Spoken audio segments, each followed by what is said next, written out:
આજનો પરમ પવિત્ર દિવસ એટલે કે લાભ પાશમ. લાભ પાશમ એટલે કે આવતું વર્ષ એટલે કે 2026નું અને જે અંતનું 25નું વર્ષ છે તે બધા એને ખૂબ સુખી નીવડે એવી મારી ભગવાન શ્રી નારાયણ મુનિ દેવને હૃદયથી પ્રાર્થના.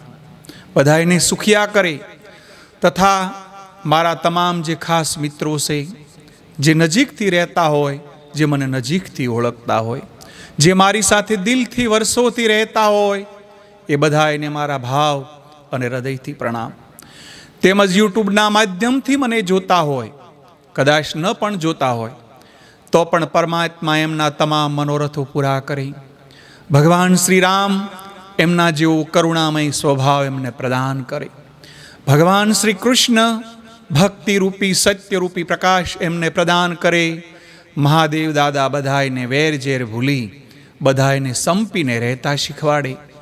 તેમજ હનુમાનજી દાદા વ્રજ જેવા મજબૂત બનાવે, ગમે એવા દુઃખમાં એમને સુખમાં પરિવર્તન કરે એવી ભાવના, એવા વ્રજ જેવા મજબૂત બનાવે. અને ભગવાન રામમાં હનુમાનજી દાદાને પ્રીતિ હતી એવા પોતાના ઈષ્ટદેવમાં પ્રીતિ થાય એવા આશીર્વાદ આપે. ગણપતિ દાદા બધાને મન મોટા કરે, લેટ ગો કરીને બધાએ સંપીને રહે એવા આશીર્વાદ આપે. તેમજ જગત જનની માં ભવાની એટલે કે બધાયના કુળદેવી બધાયને એવા આશીર્વાદ આપે.